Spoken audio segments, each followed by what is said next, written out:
Thanks for watching. Don't forget to like, comment, share and subscribe to Mufti Tariq Masood, famous scholar. اللہ کے لیے پیسہ خرچ کرنے میں اللہ نے سکون رکھا ہے. کھلانے والے زیادہ سکون میں ہوتے ہیں, کھانے والے زیادہ سکون میں نہیں ہوتے. نہیں تو تجربہ کھا کے دیکھیں کسی دن, خوب کھائیں. ساری بیماریاں تو کھانے سے پیدا ہو رہی ہیں نا. کھلانے میں اللہ نے زیادہ مزہ رکھا ہے, کھائیں ضرورت کے لیے کھائیں. تو میرا جو ٹاپک ہے میں اس پہ جلدی سے بات کو سمیٹ کے ختم کرتا ہوں. میں نے جو آیت پڑھی, خلق من الماء بشرا فجعله نسبا وصهرا, اللہ فرماتے ہیں اس نے پانی سے انسان کو پیدا کیا, فجعله نسبا وصهرا, اور اسے پیدائش کے وقت دو خاندان دیے, ایک نسب والا یعنی ددیال اور ننیال, اور جب بلوغت کی دہلیز پہ قدم رکھتا ہے تو ایک اور خاندان دے دیا جس کو عربی میں سحر کہتے ہیں اور اردو میں سسرال کہتے ہیں, انگلش میں ان لاز کہتے ہیں, ٹھیک ہے نا. تو اللہ نے انسان کو جو, کیونکہ اسلام دین فطرت ہے نا, تو وہ نیچر کی بات کرتا ہے. تو بائی نیچر انسان کے کتنے خاندان ہوتے ہیں بھائی؟ بولے نا بھائی, بولنا پڑے گا. بائی نیچر, یہ سبق سکھا رہا ہوں, مجھے بیان نہیں آتے ہیں. بائی نیچر انسان کے کتنے خاندان ہوتے ہیں؟ 3. یہ بائی نیچر اس لیے کہہ رہا ہوں کہ فطرت اللہ, قرآن میں اللہ نے کہا کہ اسلام کیا ہے؟ دین فطرت ہے, نیچر ہے. تو جانوروں میں بھی ایسا ہوتا ہے کہ بعض جانور ہوتے ہیں جس کو پشتوں میں ہم کہتے ہیں وہ اخپل طریقے سے زندگی گزارتے ہیں, اور بعض جانور پیر بن کے رہتے ہیں, جوڑے بن کے رہتے ہیں. آپ نے دیکھا ہوگا کبوتر اور کبوتری, یہ اخپل طریقے سے زندگی نہیں گزارتے. ان کی پیئرنگ ہوتی ہے, پھر انڈے ہوتے ہیں, پھر دونوں مل کے انڈے سیتے بھی ہیں, دونوں مل کے بچوں کو پالتے بھی ہیں. کچھ مچھلیوں میں کچھ پیئر ہوتے ہیں, لیکن کچھ جانور ایسے ہوتے ہیں کہ اس میں نر کا مادی سے سیکشول ڈیزائر پوری کرنے کے علاوہ کوئی تعلق نہیں ہوتا. وہ صرف اپنی ہوس کا نشانہ مادہ کو بناتا ہے, اور جب اس تک اس کی ہوس پوری نہیں ہوتی وہ مادہ کے پیچھے بھاگتا ہے, اس کے نخرے اٹھاتا ہے. جہاں اس کی ہوس پوری ہوئی فوراً اس کو شکریہ بھی نہیں ادا کرتا, ٹھیک ہے نا, اور نکل جاتا ہے اپنے راستہ. اس کا راستہ الگ, اس کا راستہ الگ. تو بتاؤ کون سی زندگی بہتر ہے انسان کے لیے؟ بولو نا بھائی.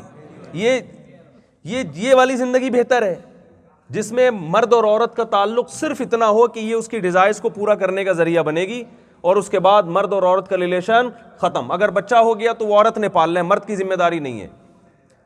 یہ چیز چونکہ بے حیائی ہے, اسلام اس کو پروموٹ نہیں کرتا, بلکہ اس کے اپوزٹ جتنا چلیں گے اسلام اتنا زیادہ اس کو اپریشیٹ کرتا ہے.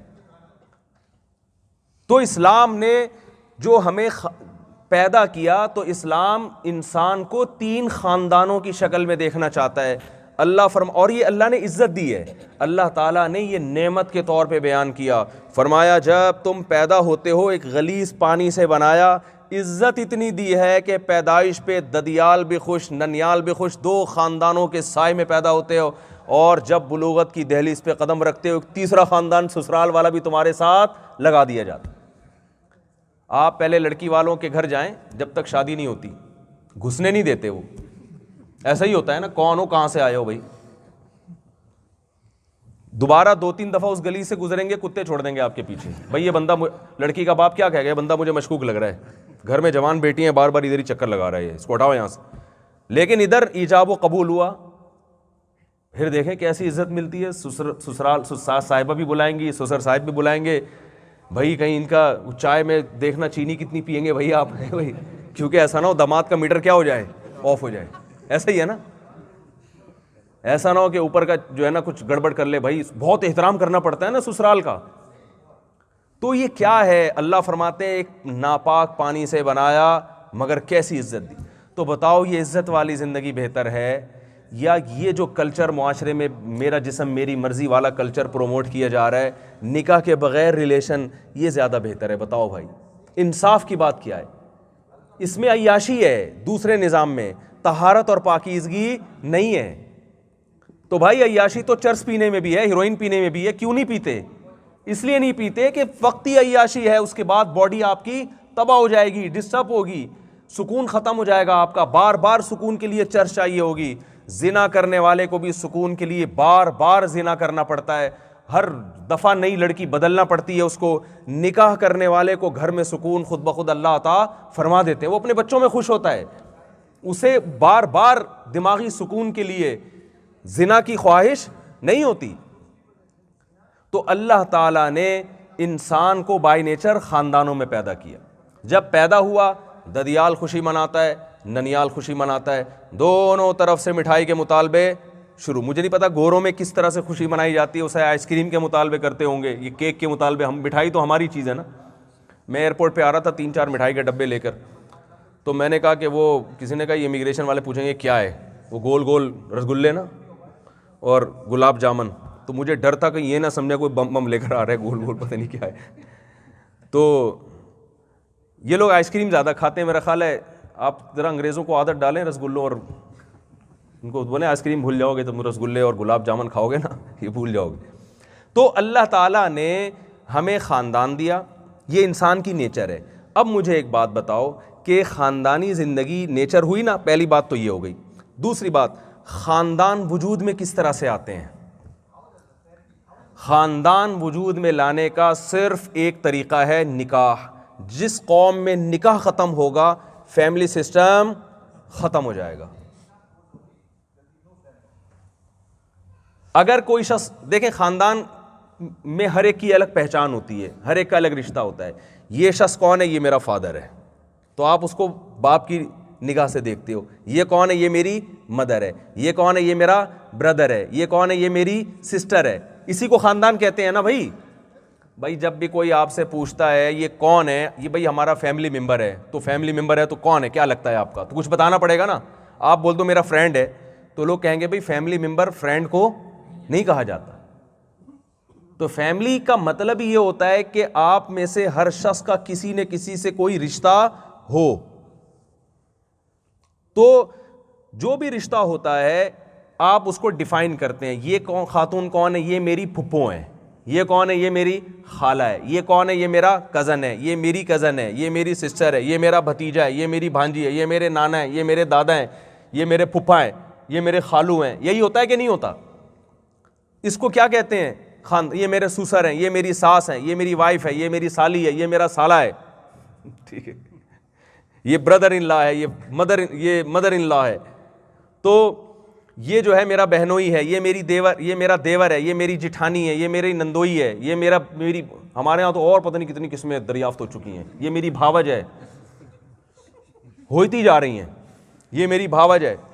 ابھی میں آ رہا تھا جہاز میں, ایک گورا بیٹھا ہوا تھا میرے ساتھ, بڑا اچھا ماشاءاللہ کوئی خاندانی آدمی لگ رہا تھا. وائف اور اس کے 2 بچے ساتھ بیٹھے ہوئے تھے. تو اچھی گپ شپ ہوئی ہماری. کہنے لگا کہ میں نے کہا آپ کے کتنے بچے؟ انہوں نے کہا 2 kids. کہتا آپ کے کتنے؟ میں نے کہا 14. تو ایک دم کہہ رہے 14.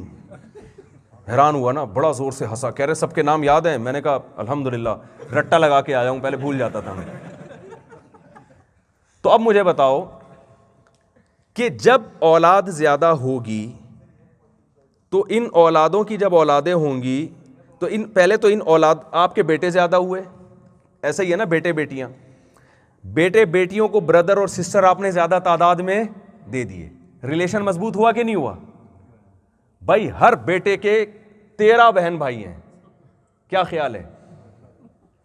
جب فیملی کو آپ نے ترجیح دینی ہے, خاندان وجود میں لانا ہے, تو خاندان تو اسی طرح اسٹرانگ ہوگا نا کہ نکاح ہو اور اولاد آپ کی زیادہ ہو. تو جب بہن بھائی زیادہ ہوں گے تو آپ نے ان کو رشتے زیادہ دے دیے, بھائی زیادہ دیے اور آپ نے ان کو بہنیں زیادہ دیں. تو بھائی اور بہنوں کو ایک دوسرے سے فائدہ ہوتا ہے کہ نہیں ہوتا؟ جب ہوتا ہے تو یہ جتنے زیادہ ہوں گے اتنے زیادہ اسٹرانگ ہوں گے کہ نہیں ہوں گے؟ پھر جب ان کی اولادیں ہوں گی, بلکہ ان کی شادیاں ہوں گی, تو آپ کو بہویں ڈاٹر ان لاز زیادہ ملیں گی کہ نہیں ملیں گی؟ کیا خیال ہے بھائی؟ پھر جب ان کی اولادیں ہوں گی تو پوتے نواسے آپ کو زیادہ ملیں گے, اور پھر ان پوتے نواسوں کو چچے مامے زیادہ ملیں گے. کیا خیال ہے؟ ہر ایک کے ہول سیل کے حساب سے چاچے بھی ہوں گے, اور ہول سیل کے حساب سے خالائیں بھی ہوں گی, ہول سیل کے حساب سے ماموں بھی ہوں گے. میں اکثر ایک واقعہ سناتا ہوں. ایک انگریز جو تھا وہ ہماری مسجد کے امام صاحب تھے اٹک کے. پاکستان میں اٹک مشہور جگہ ہے نا. تو وہ گورا آیا اٹک, اس کے کوئی فرینڈ تھا پاکستانی یو کے میں. تو اس فرینڈ نے اپنے انگریز دوست کو اپنے گاؤں آنے کی دعوت دی. تو وہ گورا آ گیا کہ چلو بھائی تمہارا گاؤں دیکھتے ہیں, اٹک چلتے ہیں. جب آیا تو گاؤں کے سب لوگوں کو پتہ چلا بھائی ہمارا جو یہ شخص ہے فلاں ہے, اس کا فرینڈ انگریز ہے, یہ آیا ہے. تو اب اس کے خاندان کے افراد اتنے ہول سیل کے حساب سے, اتنے چاچے, اتنے مامے, اتنے پھوپھیاں, اتنی خالائیں, پھر اتنے کزن, تو اب سب کا رشتہ ہے. تو سب نے رشتہ نبھانا ہے کہ بھائی میرے دوست کا گورا فرینڈ آیا ہوا ہے, تو ہر ایک کا دل چاہتا ہے کہ ایک دعوت ہمارے یہاں بھی ہو. تو وہ ہمارے امام صاحب بتا رہے تھے کہ وہ انگریز ناشتہ ایک کے گھر کر رہا ہے. بھائی یہ یہاں کیوں کرا رہے ہو ناشتہ؟ مجھے کہہ رہے ہیں یار یہ میرے ماموں ہیں, یہ ناراض ہو جائیں گے اگر ان کے یہاں ناشتہ نہیں کیا. انگریز نے ناشتہ کر لیا. اب لنچ کے لیے کسی اور کے گھر لے کے جا رہے ہیں. وہ کہہ رہا ہے بھائی یہاں کیوں؟ کہہ رہے ہیں یار یہ میرے چچا ہیں. کہہ رہا ہے چلو چچا بھی ہوتے ہیں ٹھیک ہے. وہ مجھے طفیلی والا واقعہ یاد آتا ہے, پھر وہ میں بعد میں سناؤں گا. یہ میرے چچا ہیں, چلو جی ان کے یہاں بھی چلتے ہیں, یہ چچا ہیں.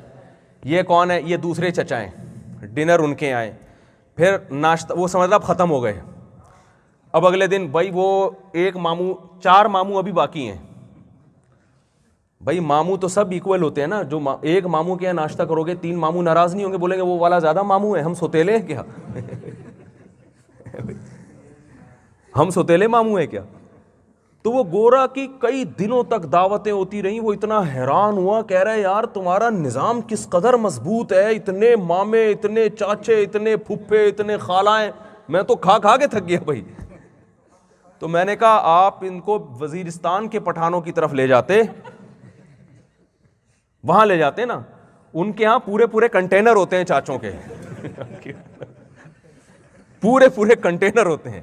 میں نے کہا یہ تو پھر تھوڑا سا جتنا اس طرف شہری زندگی کی طرف آ رہے ہیں نا, تو یہی اسلام ہے. وہ ٹھیک ہے وہ اتنے ناشتے اسلام نہیں ہے, اتنی دعوتیں, لیکن ایک مثال دے رہا ہوں میں کہ جب خاندان ہے تو یا تو خاندان ہوگا تو بڑا ہوگا, نہیں تو چھوٹے کرتے کرتے اگر سمٹنا شروع ہو گئے نا ہم, تو وہی حشر ہوگا کہ فیملی سسٹم بالکل کیا ہو جائے گا, آہستہ آہستہ تباہ ہو جائے گا.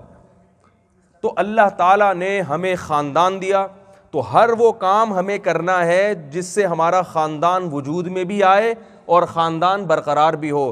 تو وہ کام کیسے ہوگا؟ خاندان وجود میں آتا ہے نکاح سے. تو اسلام نے بالغ ہونے کے بعد ہمیں نکاح کا حکم دیا, نکاح میں تاخیر نہیں کرنی ہے. یہ جو ہمارے ہاں, یہ جو آپ لوگ یہاں آ کے رہتے ہیں نا, یہاں بھی بہت سے لوگوں میں دیر سے نکاح کا رواج ہوتا ہے, اس کو ختم کریں. گوروں کو بھی ترغیب دیں, یار تم کیوں اتنے عرصے تک گرل فرینڈ بنا کے رکھتے ہو؟ بھائی تم 18 سال میں اس سے شادی کیوں نہیں کر لیتے؟ وائف کیوں نہیں بنا لیتے اس کو؟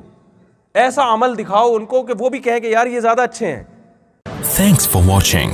Don't forget to like, comment, share and subscribe to Mufti Tariq Masood Speeches channel.